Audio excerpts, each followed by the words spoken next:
This all started back in 2016. That's when I met a guy named Duncan on a dating app. We talked for a very short time online before he wanted to meet up. After only hanging out a few times, we started dating. I will save a lot of time and just say that things didn't work out at all between us, and I ended it. All in all, we dated for about 2 months. The breakup didn't go very well, but afterwards, I didn't see or communicate with Duncan for a while. He deleted me from all social media that we had each other on. But about a month later, he texted me. He was saying that he wanted to see me again and that he deserved another chance. I was not willing to do that because I had already moved on. He didn't stop texting me. It even started calling. After several days of this, I had to block his number, but that didn't stop him.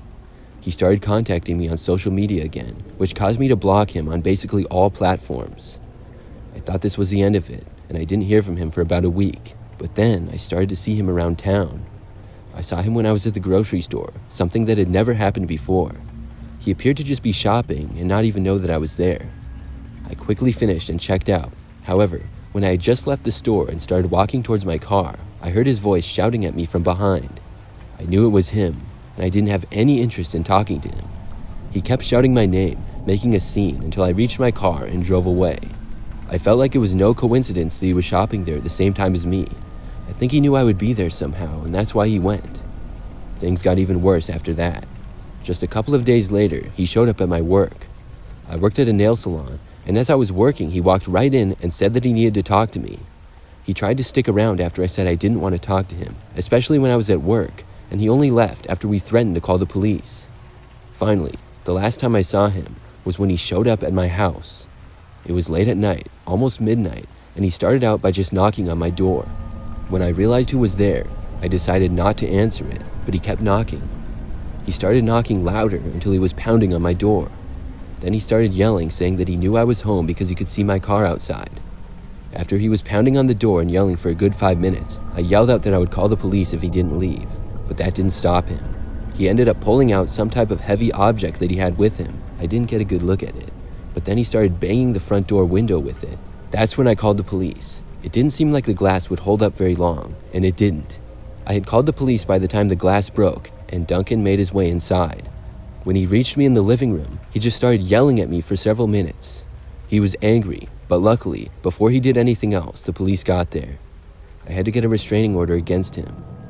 I haven't seen him since then, but sometimes I worry that he will do something like that again.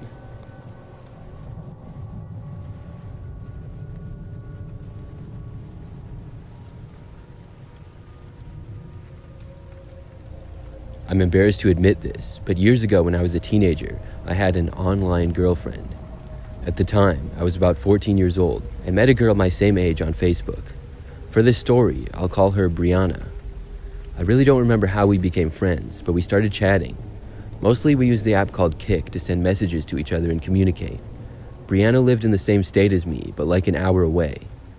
I had never had a girlfriend before, and after talking for only like 2 weeks, we decided that we were in a relationship. We had never met in person and didn't tell our parents about each other either. It seems really silly looking back, but I guess we wanted to see what it was like to experience dating someone. Anyways, we would mostly just talk on Kik every day, and we told each other just about everything about ourselves. I told her all kinds of things, from how my school was, and even gave her my address so we could mail each other stuff. Well, that didn't end up happening, and we ended up breaking up after about a week and a half of dating. I wouldn't even consider this to be an official relationship. I never did meet Brianna in person, and this happened in like 2013. Anyways, after a couple of years being in high school and meeting lots of other people, I forgot all about this little online relationship that I was in. But just a few years back, in 2019, something crazy happened. I lived at my parents' house still, and was home by myself one night while they were at a friend's house.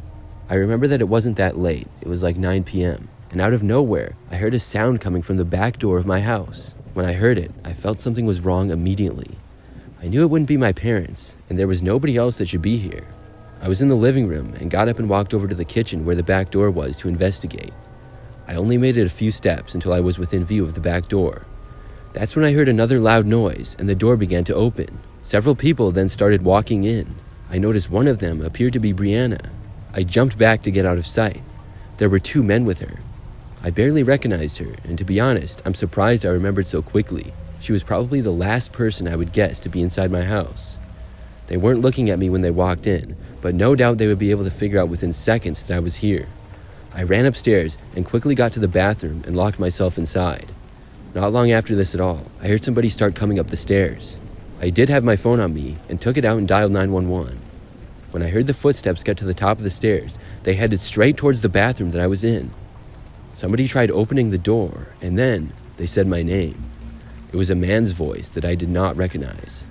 I yelled that I had already called the police. In reality, I had just dialed and hadn't said anything to the 911 operator yet. The man's voice on the other end of the door laughed and then said that they didn't care. I heard other voices coming from downstairs, a man and a woman. The voice on the other side of the door said that they would be back in a minute and then headed back down the stairs. I spoke quietly on the phone, asking for them to send police out here immediately.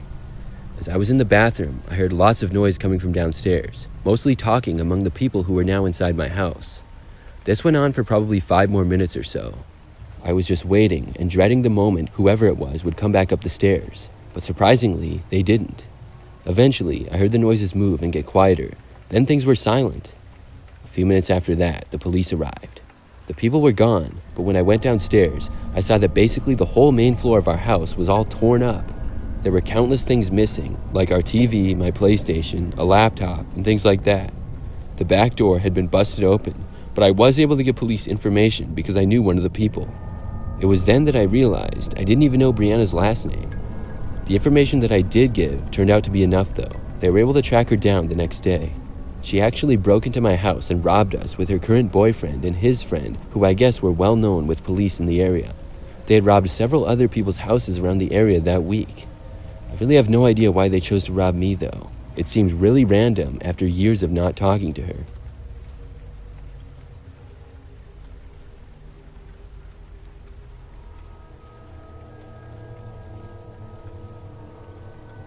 So to start things off, I'm a female and was 19 at the time this story first began.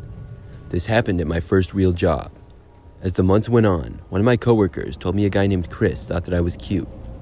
At this point in my life, I had never really had a boyfriend or any attractive or normal guys show interest in me, besides going to proms and group dates, so I was curious.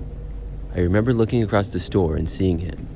He was super short and skinny, had green eyes and auburn hair. I immediately told my coworker he wasn't my type and moved on. A week later, he began to flirt with me, and so I flirted back, and that's when I fell for him. At first, he was funny and we would have banter back and forth. He was my first kiss. At the time, I told him I wasn't ready, as I had thought in my head how and where I wanted it to be, but he kissed me anyway at midnight by my car. It wasn't anything like I'd imagined or wanted. It was awkward and rushed. I felt upset, but got over it. Just a short while later, we were hiding in the back room at work and kissing. The rush of trying to be quick and not get caught by our boss was intoxicating and exciting, actually being excited to go to work just to see him. Then, I began to notice the bad things.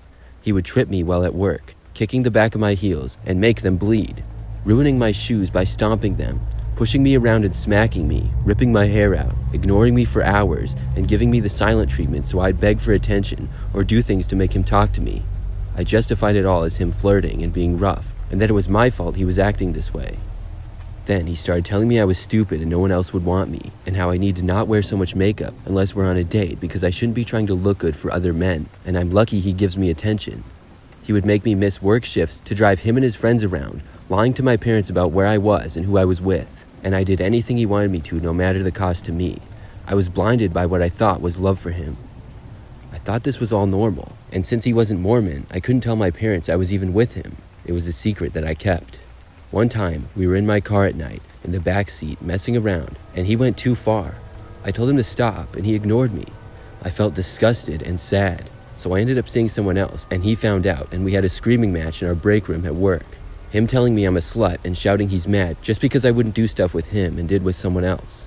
All our coworkers were sitting in there while eating, and shocked, and I had no shame. I wanted him and everyone to know I hated him. After that, I moved on and found a new job, so I no longer saw him or talked with him.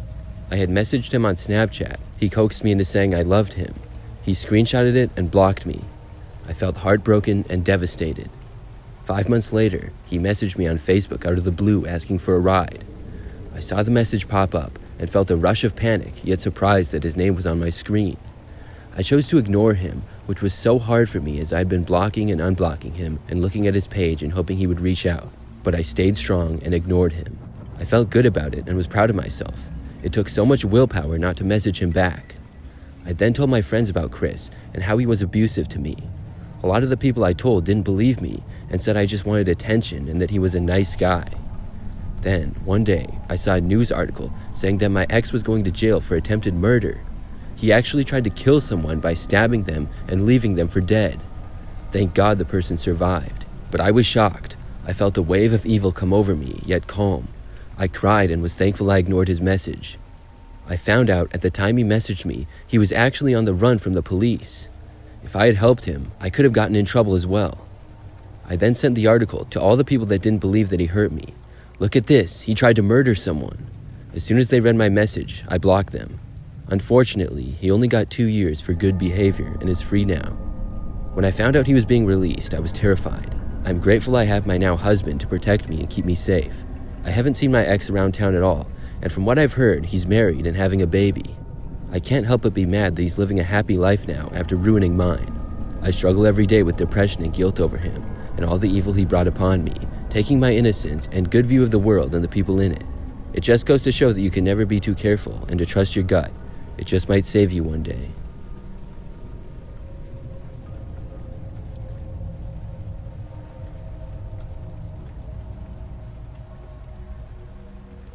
A few years back, I met a girl at a bar.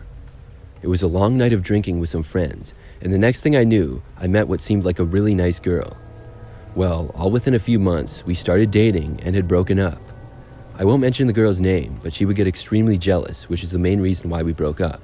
She would pretty much get mad anytime another woman spoke to me or even looked at me. That's a bit of an exaggeration, of course, but it was really bad. So we broke up not long into the relationship at all, and I was the one to break up with her. She seemed to take it pretty well at first. However, only a few days later, I noticed that she had parked her car on the side of the road in front of my place. I recognized the car immediately and had a bad feeling about it. I thought she was going to get out and come to my front door or do something, but the car just stayed there. I considered going out and asking her what she was doing here, but I decided not to. She never did end up getting out of the car and stayed there until after midnight. I went to bed, and the next morning, her car was gone. However, it was back again that night, shortly after I got home from work. Pretty much the same thing happened as the night before. It was like she was just watching my house. The next day, I had off, and I went to see my friend Daniel. When I left my place, I didn't see the car on my street, but shortly after I began driving, I noticed it in my mirror. I was followed all the way to Daniel's place, and then her car drove off. I realized then that my ex was seemingly stalking me. After that, I sent her a message letting her know that I needed her to stop doing this, but I didn't get any response. The next day, I went to the store and back and didn't see her car. I spent the rest of the day at home and also didn't see her car at all. I figured maybe she had listened to my message and had stopped, but I was wrong. That night, as I laid in bed, just seconds from falling asleep, I heard a noise outside my window. I casually looked over, not expecting to see anything notable, but I saw my ex. She was walking right up to my window and looked inside, just in time to make eye contact with me. When she saw me, she ran away to the side, out of sight. I had no other choice but to call the police. When they got there, she was gone. I ended up deciding not to press any charges or anything like that. I just wanted her to leave me alone, and luckily, I haven't seen her since. Still, I can't believe that she stalked me for several days.